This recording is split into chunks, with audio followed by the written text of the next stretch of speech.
The Batmobile overuse.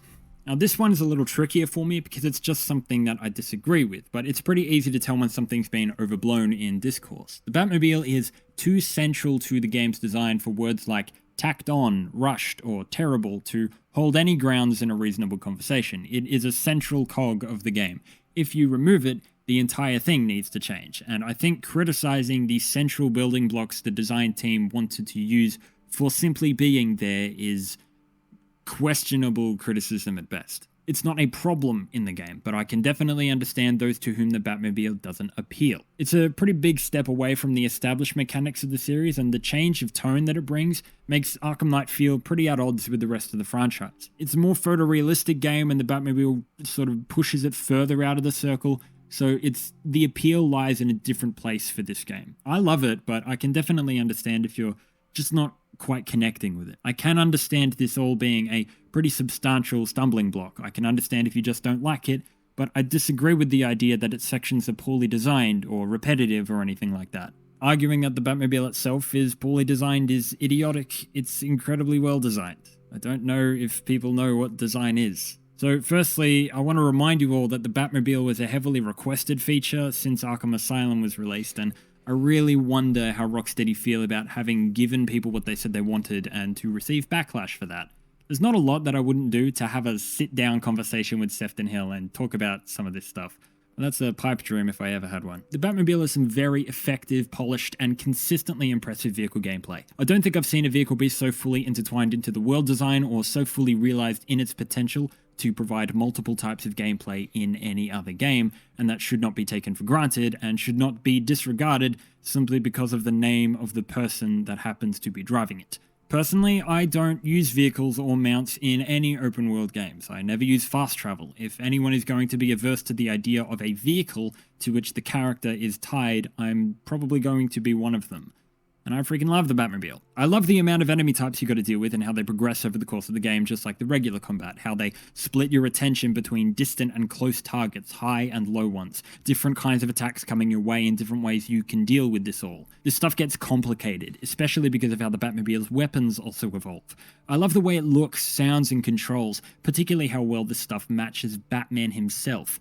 Getting this all nailed down is in the speed of it, the weight of it, and how it feels just as solid as Bats does on his own. Would have been a nightmare to get right, but they got it. I love how it matters in the game, how you can access it at any point seamlessly, how it provides solutions to problems and is worked into open world puzzles in the same way as your gadgets, how the nature of the engagement with the world and enemies that it provokes is kind of totally different to what the other gameplay types require, but meshes with them perfectly. I love how each encounter in it feels different from the last and makes every playthrough fresh. Once again, I've played Arkham Knight as much, if not more, than the other games, and I don't feel nearly as familiar with it because of the spice of unpredictability that the Batmobile provides to each of its types of gameplay. That and the stealth environments feeling a lot more random.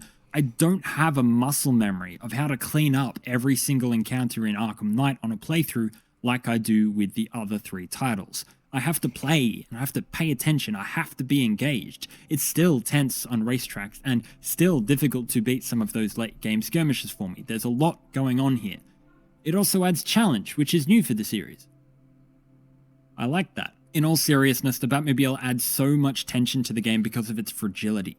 Batman is unstoppable, but his car is not, and I can't see being convinced by the threat of an invading force if Batman had been able to take it all down on foot. The world and story just wouldn't come across as effectively. So I think the Batmobile is excellent. I think the game while you're in the Batmobile is excellent, and yes, it's used a lot, but I'm not going to criticize the game for too frequently being excellent. I think there's only one Batmobile skirmish I'd have removed, the one right after Batman catches Oracle falling from the building.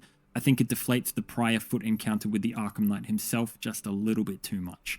After all of that, though, I also want to acknowledge this. The angle I was approaching these stories of the entire series with is captured in two phrases in the retrospective, of more or less the same effect. Here they are. The feeling of being like Batman is the success of translating the feelings of the gameplay elements which define Batman into the rest of the game, and the character needs to be depicted within the bounds of the narrative in a way that feels true to how the player is required to use their abilities. The key thing here is that Batman is defined by the gameplay. If you don't understand this simple but significant idea, I'll put it like this. Forget that Batman exists outside of the game. Just shove it all aside. Treat him as you would any other video game player character and examine what the game itself tells you about him through how he acts, what he can do, how he goes about it. The gameplay's presence and form actually comes before any lore or story information the game gives you about Batman. It takes precedence over anything said. Actions speak louder, as they say. The Batman of any Arkham game is not supposed to emulate or live up to any version of his character you've seen anywhere else. It is not possible for him to do so. Accordingly, to approach or assess the games with the expectation that he will is unreasonable. All his character needs to be is internally consistent. I'm mentioning this to directly address the common excuse I've seen used to wave away the Batmobile, that Batman's using it doesn't go with his character. I'm telling you it does, because he's doing it. So if you're trying to tell me that tank battles don't make you feel like Batman, something in your view is skewed. That is Batman. The game is telling you so. There is nothing inherently wrong with the idea that Batman uses this tank. It's not un-Batman-y. No such thing exists, because his character is internally consistent, and the Batmobile is included in that. He'd only be acting out of character if something was established and then contradicted within the same story. The general use of the Batmobile does not fall into that. Coming off of that, quite a few people were saying I went really hard